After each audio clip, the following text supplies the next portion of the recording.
Okay, this lecture is in the form of a tutorial where we are going to make use of a knowledge of being able to write difference approximations for any derivatives, both central differences, one-sided differences, higher order derivatives, higher order accurate schemes. All that thing we will put to solve a Poisson equation on a rectangular geometry. It is very much similar to what we have done in the very first week of this particular course, but we are going to make it more spicy by looking at different boundary conditions that we would not have been able to incorporate at that time, because we did not know this finite difference approximations, one-sided difference approximations and so on. So, the mathematical problem that we are looking at is given by equation 16 here, dou square u by dou x square plus dou square u by dou y square equal to f within the domain between 0 and L in the x direction and between 0 and capital W in the y direction. So, this is a rectangular for example duct with a length of L and a width of W, and this u here. So, this equation is very similar to the equation that we had for the W velocity component, and f here was the minus 1 by mu times dou p by dou z, and the u that we have here was actually the W. So, in that sense this equation is very much similar to the equation that we had in our very first lecture for flow through a rectangular duct, but we are going to now do it with the knowledge of finite difference approximations and how many different ways we can do it. Okay. So, we consider in the first case the Dirichlet boundary conditions. Okay. So, by that we mean where the value of the variable is specified on the boundary. Okay. So, which was also what we had in the first example where we imposed the no slip boundary condition. So, we said that W was equal to 0 on all boundaries, and here G is the boundary, G of xy describes the boundary, and okay, on all points of xy lying on the boundary the value of u is given by G. So, G can vary, it can vary or it can remain constant, it does not matter. So, for a given boundary point defined by xi yj, the value of G is given, is known. Okay. So, for this is a 2D problem. So, we make use of a 2D grid defining it like I in this direction, x in this direction and y in this direction, and we have I plus 1, I minus 1 and that kind of notation for grid lines in the x direction. Okay, grid lines perpendicular to the x direction. So, this is all I minus 1, this is all I plus 1 like this, and grid lines perpendicular to the y direction are denoted by the symbol by the index j here. So, you have j here and the immediate upward neighbor is j plus 1, immediate downward neighbor is j minus 1. For the I, immediate right neighbor is I plus 1 and immediate left neighbor is I minus 1. So, the intersection of this y line and j line will identify the node ij. So, this node here has a left neighbor which is given by I minus 1 j, a right neighbor which is given by I plus 1 j, a bottom neighbor which is given by I and j minus 1, and a top neighbor given by I and j plus 1. Okay. So, with this kind of notation we can go back to the two derivatives that are appearing in this, and we can write a central difference approximation for dou square by dou x square at the grid node ij. This is a second derivative with respect to x here. So, we can write the corresponding expression as u I plus 1 j minus 2 u I j plus u I minus 1 j divided by delta x square, and this is second order accurate in delta x square in x. So, this is an approximation for dou square u by dou x square at the same j.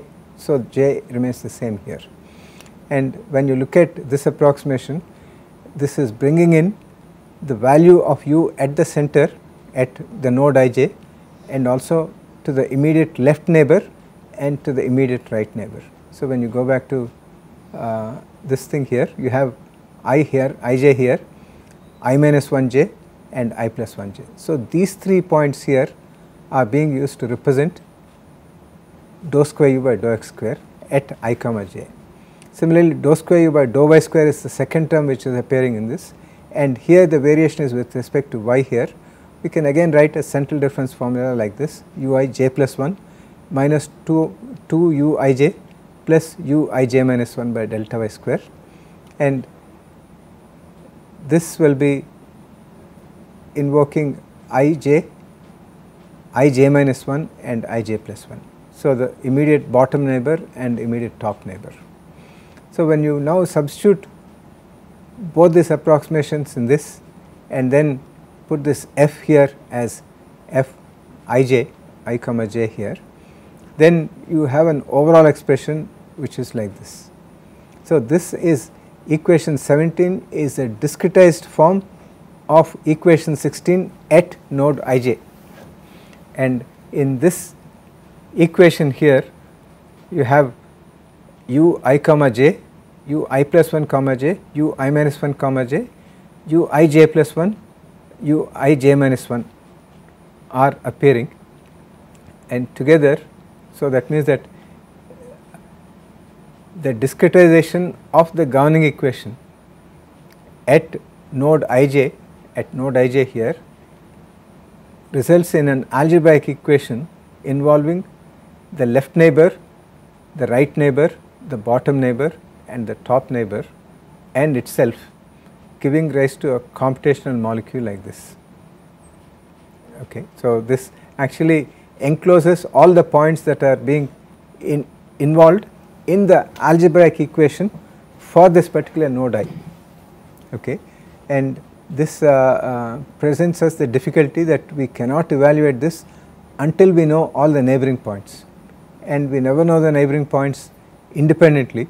So, that is why we write down these equations for all the points and then we solve them simultaneously. Okay. So, this is the computational molecule for this Poisson equation here, and we notice that the computational molecule depends only on the derivatives. So, the value of this fij is given by a function, it is an algebraic function, maybe constant, whatever it is not bringing u into picture. If f is a function of u, then there may be a part here, and we will come to that in more advanced other parts of this particular course. Okay. So, now this is a computational molecule, this has to be applied at every grid point, at this point, this point, this point, this point and all the points, and how many points where it has to be applied depends on the boundary conditions that we have. Okay. So, now this is our rectangular domain, this stretches up to a width of w and a length of L here. If you take this particular boundary here AB, then you can have 3 different types of boundary conditions which we had already alluded to in our earlier classes. Dirichlet boundary condition is a boundary condition where the value of the variable is specified on the boundary. Now, here this boundary point corresponds to j equal to 1. So, u of xi, so that is at for all these nodes which are on the boundary here, I is changing, but j is equal to 1. So, xi y1 and the corresponding function here g xi y1, we substitute the value of xi and y1 and you get g here, and that determines the value of the node on the boundary in a Dirichlet boundary condition. We can also have a normal gradient specified thing. So, now for this boundary here, this bottom boundary, normal gradient is dou u by dou y. So, you can say dou u by dou y at I comma 1 at this point, this point, this point is specified, and that is given by some C1 which may be a function of I for whatever it is, and this is applicable for all I for j equal to 1. So this is a normal gradient specified boundary condition. So this can also be a boundary condition. Now in this case the values of u at the boundary points are known, but in this case we do not know the value of u. Now you can also have, for example, in case of heat transfer, you can have what is known as a convective boundary condition. So you can say that the heat flux at the wall is given as minus k dou u by dou y. It is usually dou t by dou y, but here our variable is u. So you can say that minus k dou u by dou y, and it is given by a convective heat transfer coefficient and the difference between the bulk value, the value at infinity, minus the value at the wall. So the value at the wall is ui1 at this point. At this point this will be ui minus 1 1. So this is the value at the wall, and this is the value at infinity, or the bulk value, and this is the heat transfer coefficient. So in this kind of boundary condition, the heat transfer coefficient is given and the value of the variable at infinity is a given thing, but we do not know the value of this. So in the case of Dirichlet boundary condition, the value at the boundaries are known, and it is only at the interior points we have to get the values. In the case of normal gradient specified or convective boundary condition, or maybe even radiative boundary condition and all that, the values at the boundaries also need to be evaluated. So in this particular case, for this equation with Dirichlet boundary conditions, we need to evaluate only at the interior points. So only for I equal to 1 values are known and j equal to 1 values are known, and similarly I equal to ni, which is the topmost, which is the rightmost value, and topmost value is known. So only for in between the values we need to find out. So you have n minus 1 times nj minus 1, ni minus 1 times nj minus 1 number of algebraic equations are to be solved in order to get the value of u at all the interior points. So this we have already done in our very first week of lectures, and so we are quite familiar with this. Now if you want to do the normal gradient specified thing, for example dou u by dou y equal to C1 for all I at j equal to nj or j equal to 1. In this particular case, the value of u at I nj is not known, and this needs to, these values, that is all the I values on this j equal to nj need to be determined. So we can write an approximation of du by dy at I nj as ui nj minus 1 minus ui nj by delta y equal to C1. Now this is a first order accurate approximation for dou u by dou y at I nj. Okay. So this is because it is a derivative with respect to y, nj minus 1 and nj is changing, but the I index is not changing, and we can see that this is nj minus 1 and nj. So there should be a minus sign here, there should be a minus sign here, and so this is a backward differencing scheme. Okay, so this is a backward differencing approximation, first order accurate because it is involving only two immediate neighbors, and that is one possibility. So since the value of this dou u by dou y is given here, you can now write this equal to C1, and therefore from this you can write an algebraic equation ui nj minus ui nj minus 1 equal to C1 times delta y. So here I have corrected the minus sign. So this is an algebraic equation for this node ui nj. Okay.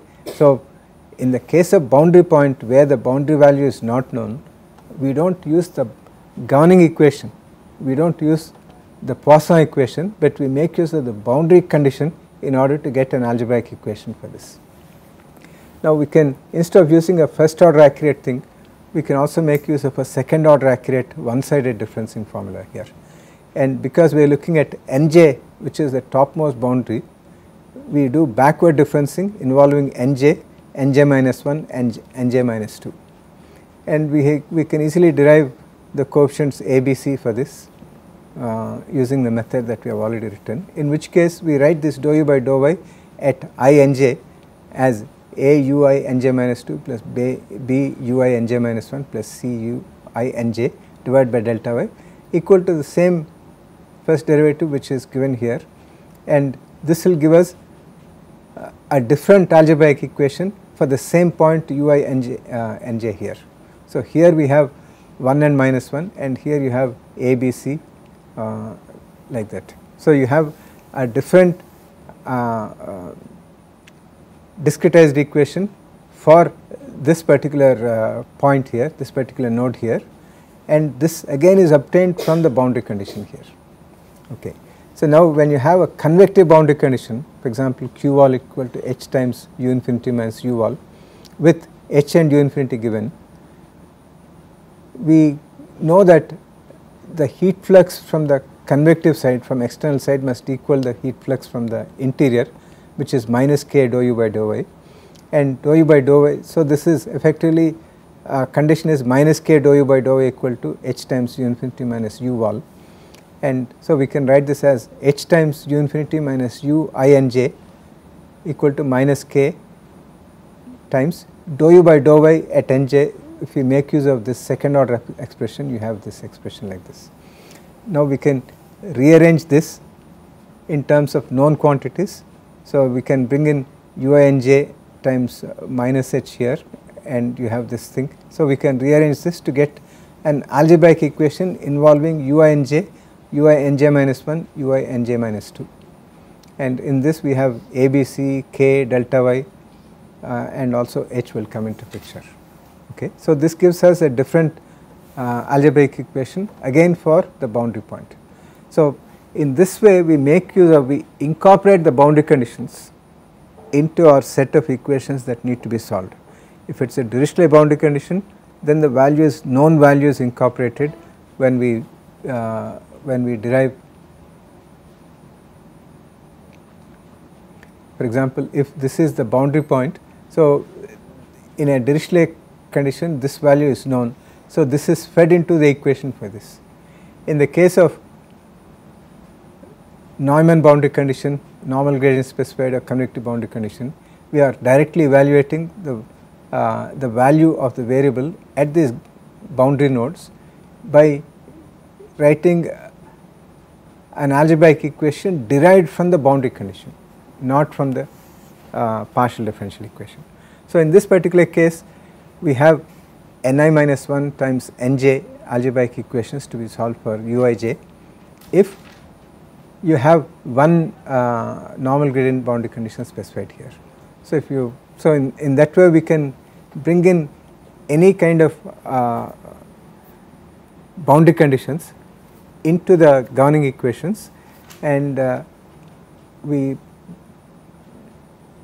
with this boundary condition for interior point is given, is converted into an algebraic equation using this, and at the boundaries depending on the Dirichlet boundary condition or the Neumann boundary condition or convective boundary condition, we can make use of either this equation or this equation or this equation to find the boundary equations. So, together these constitute a set of algebraic equations which can be put in the form of Ax equal to b, and then we can use a variety of methods for solving this. So, in this particular way, in this example way, we can claim that we know how to discretize a given partial differential equation using finite difference approximations. So, having understood this, we will go into another feature of this finite difference approximations, which is specific for time dependent problems. So, we will in the next lecture we will look at the how to bring in time difference, time derivatives, and what special difficulties or features that are brought in because of time derivatives as opposed to space derivatives. And with that we will be able to look at all derivatives that appear in the governing equations. That is, we have time derivatives like dou u by dou t, and we have first order derivatives like u dou u by dou x plus V dou u by dou y, those type of things. We know how to derive finite difference approximations for the first derivatives, and we also have derived finite difference approximations for second derivatives like mu dou square u by dou x square, dou square u by dou y square and all that. So, we will be armed with a set of designer finite difference formulas that we can design as per our demand or as the problem demands in terms of one sided or central or this accuracy or first order accuracy, second order accuracy, and we can convert any given partial differential equation into an algebraic equation at a given node, and we do that for all the nodes and then convert into Ax equal to B form. So, in the next lecture we will look at what to do for finite difference for derivatives involving time derivatives.